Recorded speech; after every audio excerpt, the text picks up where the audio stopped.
This episode of Trifles is brought to you by the Baker Street Journal, the leading publication of Sherlock Holmes scholarship since 1946. Find them online at bakerstreetirregulars.com. Welcome to Trifles, a weekly podcast about the Sherlock Holmes stories. It is, of course, a trifle, but there is nothing so important as trifles. Yes, the box was cardboard, the detective was dying, and the bridge was Thor, but there are so many other details to pick apart in the stories.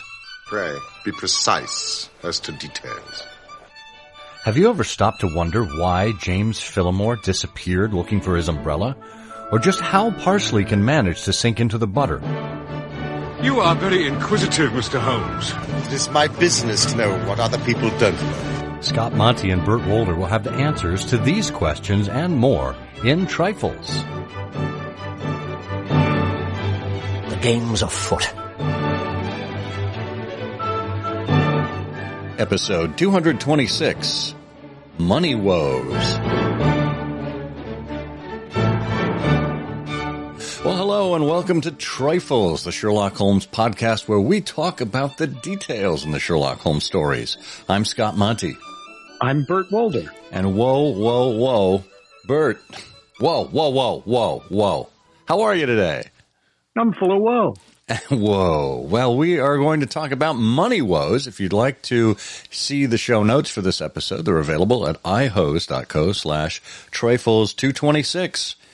And you can find us as I Hear of Sherlock on all of the socials. We do appreciate your support. We've been seeing a lot of it come in through Patreon. Just go to patreon.com/trifles to support the show. And please subscribe to us on your favorite podcast listen device of choice. If it's on email, we've got an email address where you can get updates, or, Apple Podcasts, Spotify, wherever. Just make sure you're following us there. And try this. Get your smart speakers to play the latest episode of Sherlock Holmes Trifles. You'll be glad you did.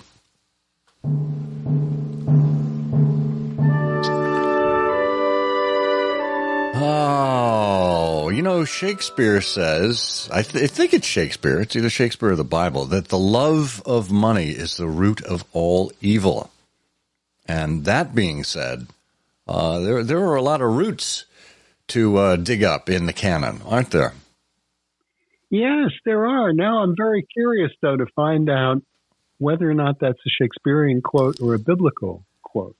Well, I would appreciate the fact checking. It's oftentimes people hear the phrase, money is the root of all evil. And it's not the money that's the problem most of the time. It's how someone feels about money. And yes. And all wrongdoing can be traced, it says here on the internet, my first reliable source of all information, where everything is true, to an excessive attachment to material wealth. This saying comes from the writings of that great banker, Apostle Paul, and it is sometimes shortened to money is the root of all evil. Good old Paul. Well, Peter, Paul, and money. Well, it's a great conversation because it's the key to a lot of nefarious activity, and it never occurred to me before we were talking about this conversation to ask myself how many cases of Sherlock Holmes are based on some sort of money worry, and the interesting thing in my very cursory look at this that I noticed is something that a few cases have in common. For example, A Scandal in Bohemia, The Five Orange Pips, Gloria Scott, The Crooked Man, The Norwood Builder, and that's just some of them. What do you think those cases have in common? They all star Sherlock Holmes. Well, that's true. And now you can go on to our challenge round. Well, the other thing they have in common is they have nothing really to do with money. But the rest of the cases really do. From our very first meeting with Watson, where he is telling us about his experience, his being in London, and he is running low on funds. And that's what drives him to bump into young Stamford, whom he improvidently then, I think, invites to lunch to spend part of his last few dollars. and then finds out that Sherlock Holmes is looking for someone to share rooms with. And so this question of money really is with us from the very beginning, from that first look at Watson and his life in London. Well, speaking of beginnings, I want to call out one of the stories you mentioned in that quick lineup, and we're going to talk about more specifics here in just a moment. But the Gloria Scott, this is the story. It doesn't happen sequentially as the stories come out, but it is the first case that Sherlock Holmes has ever chronicled handling. And of course, he's laid up at his friend Victor Trevor's estate after Trevor's dog seized Holmes' ankle one day. And, Trevor feels terribly for this, come out to the countryside, relax, recoup, etc. And he meets the JP, Trevor Sr. And Trevor Sr. has a secret, okay? And spoiler alert, he was on a prison ship headed for Australia, and there was a mutiny. He managed to find his way off before the mutineers blew up the ship. But one of his fellow passengers is also obviously a convict and finds his way back to England and is ready to spring on Trevor Sr. that he's going to reveal his secret and ruin his reputation. And at this point, Trevor Sr. has become a respected member of the community. He's a justice of the peace, well respected, a landed gentry, etc. And I think there was some implicit threat of blackmail as part of that. At least he was expected to keep what was his name, Hudson, yes, in good stead. Well, but I think I've got to go back and look at the case. But there's another party here. Trevor leaves the Gloria Scott in the company of, is it Beddington? Betos. And Betos. It's Yeah. Betos. And it's Betos whom Hudson has approached. And Betos then sends this telegram or message coded message to Trevor, which says, the game is up. Right. And so from Trevor's standpoint, it's really protecting his reputation. He doesn't want it to come out that he's a former convict or so on but it doesn't, it seems as if the money that they made after they were rescued, they made legitimately. And so money, anyway, we're hearing, basically in Victor Trevor's father, we've got somebody who's very concerned about maintaining his reputation and is just troubled that the past is going to come out. I don't know that anybody ever really put the finger on him, did they? Well, I know Hudson did show up and let Trevor know that he was back. Said, I'm just off a 2-year and an 8-knot tramp, short-handed at that, and I want a rest. I thought I'd get it either with Mr. Betos or with you. Ah, Betos, right. Ah, cried Trevor, you know where Betos is. Bless you, sir. I know where all my old friends are, said the fellow with a sinister smile. Yeah. And then he mumbled something to us about having been shipmate with the man when he was going back to his diggings. Yeah. Well, but what happens in the case is that Trevor's father, the JP, isn't really involved in what at the end of my memory of the end of the case is it seems as if Betos has sprung on Hudson and nothing ever comes out about Trevor's background. I think that's right. Mm. So Trevor didn't do it. Well, he hung around, right? My father made the fellow gardener, said my companion. That's right. And then that did not satisfy him. He was promoted to be butler. The house seemed to be at his mercy, and he wandered about and did what he chose in it. Yeah, but, I'm sort of sympathetic to the JP. He was mostly concerned about protecting his reputation. He wasn't concerned about running out of money to pay off Hudson. He was mostly concerned about protecting his reputation. Yeah, and it didn't seem like Trevor was or Hudson was actually asking for any money. He wasn't doing anything that Trevor Sr. couldn't provide. Yeah. It's just that he became more and more just intrusive.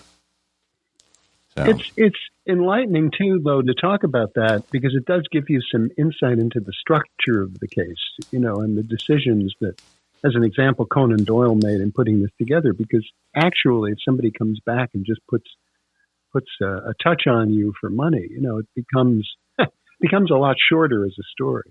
But you have this mysterious appearance of Hudson and all these strange activities and this sense of foreboding and woe in the household that's, good for the reader. Yeah. Yeah. Well, that is true. Well, let's do a little more right after this from our sponsor that helps us pay the bills around here. Hey, here's a quick question. Did you get a copy of the Baker Street Journal Christmas Annual for 2020? Titled The Unique Hamlet, it was edited by Richard Sveum, and it concerned Vincent Starrett's classic pastiche. Many people are asking about this, and the reviews are spectacular.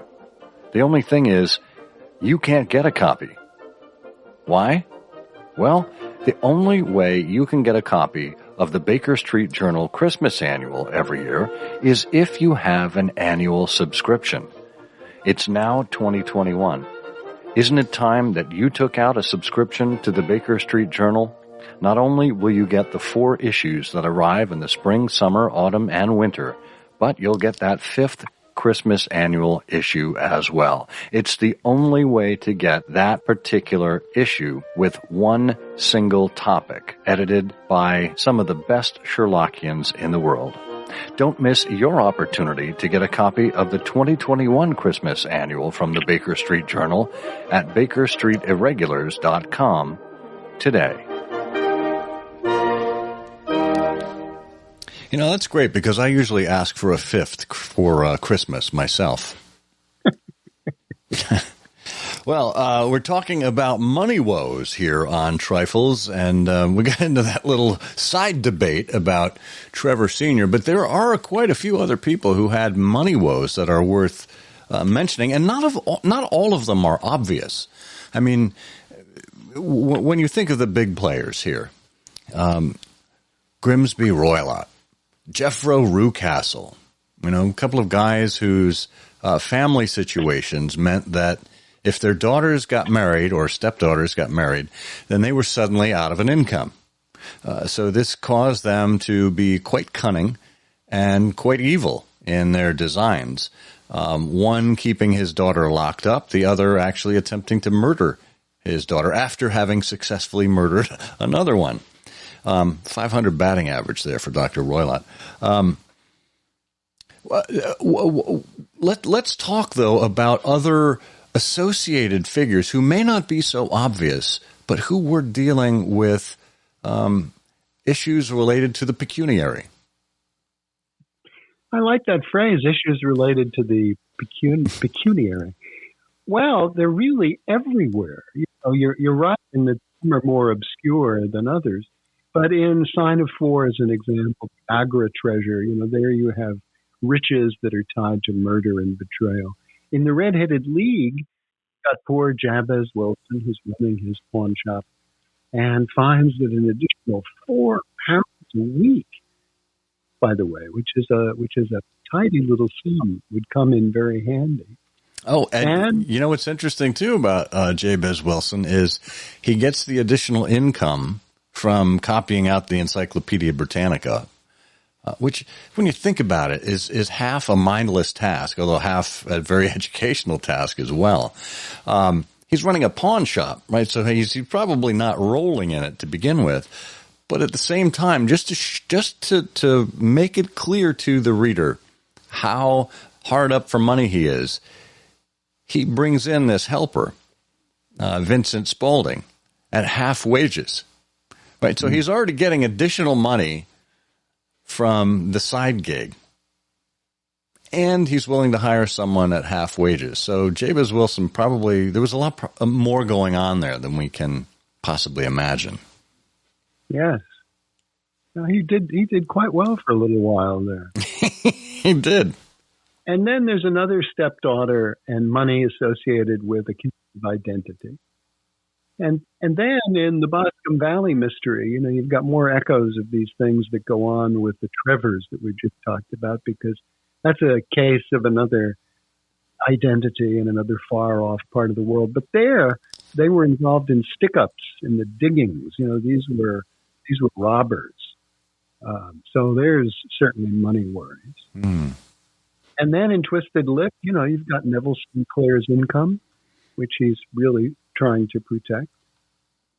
And in Engineer's Thumb, you've got counterfeiters. So when you start to look at it, then you've got Beryl Coronet, Alexander Holder and his loan. And there's a reputation thing there too, but it's a extremely valuable there. So when you start looking at it in the cases of Sherlock Holmes, money's everywhere. Yeah, I mean, it really does drive so many of these. I mean, the stockbrokers Clark. You've got the quote unquote twin brothers there that are subbing in for was it Hall Pycroft as he was supposed to show up for work one day, and they're casing the joint. You've got. Oh, goodness. You've got, in the Musgrave Ritual, you've got Brunton, who's literally found a buried treasure. I mean, it doesn't get any more dramatic than that. The Resident Patient, you've got a bank robbery where one of the surviving members has fled. He was an informant on the other gang members that robbed the bank, and he's sitting on a pile of cash himself. The Greek interpreter, right? They wanted permission from Sophie's brother to marry Sophie and hand over her inheritance there, and on and on and on. It's really extraordinary to see the lengths throughout the canon that we can go to tie some kind of nefarious behavior with money. Yeah. And even where there's espionage, for example, in the Naval Treaty, what they're doing there, of course, is selling that treaty to the highest bidder. And then in Final Problem, you've got Moriarty, the criminal mastermind, but all of his crimes have a pecuniary motive. In The Hound, you've got an estate that's worth a considerable amount of money, which I think is the primary target there. And then even when Holmes returns, the first thing you find out is that they've been playing cards and there's a card cheat. So, more money there. And another inheritance in Solitary Cyclist. Poor old Violet Smith, I think, has inherited or will inherit some money from an uncle. Wow. And Black Peter Carey, is discovered by someone serving on the ship as murdering a rescued individual and taking their possessions, and that's clearly some financial benefit there for Peter Carey, et cetera, et cetera, et cetera. It's very hard to find cases that don't involve money. Yeah. Well, I think The Adventure of the Lion's Mane. I don't think the jellyfish was out for anything else than just self-preservation at this point. But that's true. And the Three Students, which didn't involve money. That was money as well. It's interesting. You get into the last throes of the stories, the case book, and I think there we actually see more human drama rather than battles for money. And that's interesting, isn't it? Because we're at a point in Conan Doyle's career where he didn't have to worry about money anymore. Right? He did at a certain point, and that's why he upped his fee, thinking that he would outstrip the coffers of the Strand magazine, and he quoted them, whatever it was, £1,000 a story, and they said, yeah, sure. It's like, all right, well, here we go. But clearly he was not wanting for anything financial by the end of his life. And here in the case book, we've got things like The Illustrious Client. Again, there's really no money involved there. It's about disengaging a female from an irreputable fiance. The Blanched Soldier, right? It's just two old comrades trying to reconnect Mazarin stone, well, we had a missing jewel there, so that's a little related to money. The Three Gables, it was about revenge fiction that Isabella Klein was trying to retain. Sussex Vampire, jealousy amid brothers. The Three Garridebs, well, there's money. They're literally the plates, the Bank of England plates. Thor Bridge, again, jealousy, creeping man, an aged Don Juan. Lion's Mane we mentioned, Veiled Lodger, no money involved there. Shoscomode Place, well, there's a good money one, right, where Robert Norberton is trying to save his estate before people discover that his sister has passed away and he needs to place money on horses. And then, of course, Retired Colorman, again, jealousy and revenge. So it's interesting in that last set of stories how it turns toward more of the personal contest between people rather than the contest between people and money. It's true. Well, occasionally, too, you have Holmes talking about money. And one of my favorite scenes, and I know it's one of your favorite scenes, too, comes but at the end of the Priory school, when the Duke of Holderness is called to account to make good his offer of reward for information that explains these strange events. And as Holmes pockets the check, he says to Watson and to all who would listen, I am a poor man. Not anymore. I love that. So as we think across the entire canon of 60 Sherlock Holmes stories, and those that we have mentioned, so many of them that have to do with money as the root behind the crime, what, in your opinion, Bert, is the most egregious crime that was committed for the sake of money? Most egregious crime committed for the sake of money. Well, it would have to be murder, because murder, as many authors have observed in talking about crime writing in one way or another, murder is the ultimate crime, the taking of a life. But egregious, I don't know. It's a question of where your scale of moral outrage comes in. And that's one of the reasons why I was so sympathetic towards poor old Trevor Sr. One of the most egregious, I would suppose, would be what happens to Paul and Sophie Cratides in The Greek Interpreter. And, that's a case of imprisonment, abuse, attack. It's violence begetting violence. So it's an ugly story, but with ugly people who do ugly things. And so I think, just from the standpoint of the weight of it all, I would say The Greek Interpreter. And the lovely thing about The Greek Interpreter, having talked about all those terrible things, is that it ends with a strong sense that justice has been done by Sophie somewhere down the road, that she's avenged the treatment that took her brother and caused this awful series of attacks. I don't know. What do you think? Well, I think that's a very astute one, Bert. Certainly the way you lay it out, the other abuses that were part of the experience there. I mean, you have to imagine that Sophie Cratides at some point along the way is now, she's a survivor and living with some form of post-traumatic stress in her life. I can't imagine the things that she would have to deal with after that. So that I think is a very, very good one. I'm going to go with Silver Blaze. I don't think the horse had to kill Straker. He could have just run away. Extremely callous of the horse to do that. That's certainly another take on egregious. That's absolutely true. Well, I think the horse, too, had a lot to be offended by. For example, we haven't even mentioned what the horse thought of all that curry. I mean, if I was a horse, Of course, of course. Well, that is neither here nor there, but it is a trifle. It is, of course, a trifle, but there is nothing so important as trifles. Please join us again next week for another installment of Trifles. Show notes are available on SherlockHolmesPodcast.com. Please subscribe to us on Apple Podcasts and be sure to check out our longer show, I Hear of Sherlock Everywhere, where we interview notable Sherlockians and share news of the Sherlockian world.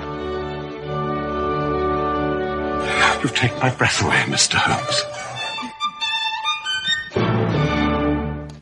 I had one confidant. My brother Mycroft. I had to confide in him in order to obtain the money I needed to live. Of course.